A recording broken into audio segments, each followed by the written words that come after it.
மனசில் ஒரு புதிய எதிர்பார்ப்போட நம்ம வாழ்க்கையில் அடுத்து என்ன நல்ல காரியம் நடக்க போகுதுன்ற நம்பிக்கையோட நீங்கள் இந்த வீடியோவை பார்க்க தொடங்கியிருக்கலாம். நம்ம இத்தனை காலம் உழைச்ச உழைப்புக்கேற்ற பலன் எப்போ தான் கிடைக்கும், நமக்கான கதவுகள் எப்போ திறக்கும்னு உங்கள் மனசு ஆவலோட காத்து கொண்டிருக்கலாம். ஆனால் ஒன்று புரிஞ்சுக்கோங்க, இந்த ஆசீர்வதிக்கப்பட்ட வேளையில் தேவன் உங்களுக்காக புதிய நன்மைகளையும் அளவில்லாத ஆசீர்வாதங்களையும் வான்மழையாய் பொழிய போறார். நீங்க தொடுகிற காரியங்கள் எல்லாவற்றையும் அவர் ஆசீர்வதித்து உங்களை எல்லாருக்கும் முன்பாக தலை நிமிரச் செய்வார். நாம பல நேரங்களில் தேவனிடம் ஒரு காரியத்துக்காக ஜெபிக்கும்போது நமக்கு உடனே பதில் வேணும்னு ஆசைப்படுறோம்.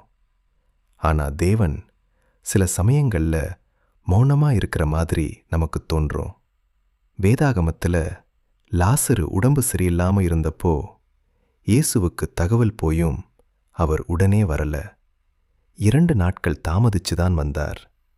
லாசரு மரிச்சு போன பிறகுதான் இயேசு அங்கே வந்து சேர்ந்தார்.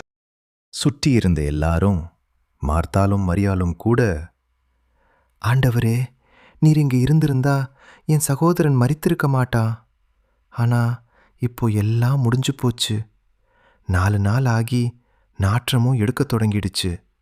இனிமே ஒன்றும் பண்ண முடியாதுன்னு அழுது தவிச்சாங்க. ஆனா இயேசு அங்கே வந்து அந்த கல்லறையை நோக்கி ஒரே ஒரு வார்த்தை தான் சொன்னார். லாசருவே, வெளியே வான்னு கூப்பிட்டார். மரித்து போன லாசரு உயிரோடு எழுந்து வெளியே வந்தார். மனிதர்களோட கணக்குப்படி அங்கே எல்லாமே முடிஞ்சு போச்சு. சூழ்நிலை கை மீறி போயிடுச்சு. ஆனால் தேவனுடைய கணக்குப்படி அங்கே தான் ஒரு பெரிய அற்புதம் ஆரம்பிச்சது.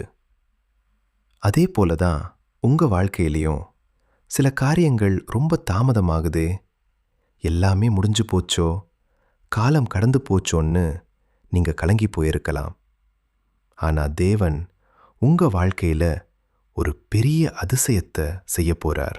தாமதமாகுதுன்னா தேவன் உங்களை மறந்துட்டார்னு அர்த்தம் இல்லை, உங்கள் விசுவாசத்தை இன்னும் கொஞ்சம் திடப்படுத்தவும், உங்களுக்கு மிகச்சிறந்த ஒரு பெரிய நன்மையை தரத்துக்காகவும் தான் அவர் கிரியை செய்துட்ருக்கார். மனிதர்கள் உங்களுக்கு முன்னாடி சில வழிகளை அடைத்திருக்கலாம். உங்கள் சூழ்நிலைகள் எல்லாமே உங்களுக்கு எதிராக இருக்கலாம்.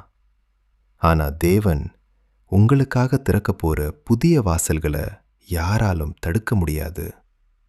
அவர் கிரியை செய்ய தொடங்கினா அதை மாற்ற இந்த உலகத்தில் எந்த ஒரு மனிதனாலும் முடியாது. யோசிச்சு பாருங்க, கல்லறையின் வாசலில் வைக்கப்பட்ட பெரிய கல்லை புரட்டி போட கர்த்தருக்கு ஒரு நொடி போதும். அதே போல உங்கள் வாழ்க்கையில் இருக்கிற பெரிய தடைகளையும் பாரங்களையும் நீக்க அவருக்கு ஒரே ஒரு வார்த்தை போதும்.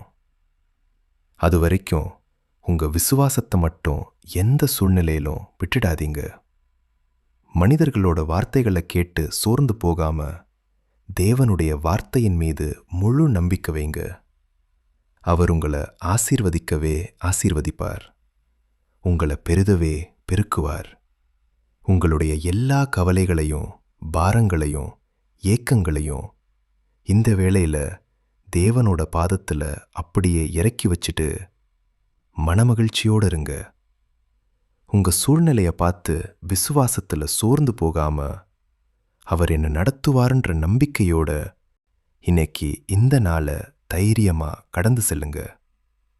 இந்த வார்த்தை உங்கள் இதயத்தை தொற்றிருந்தா மறக்காம ஆமேன்னு கமெண்ட் பண்ணுங்க.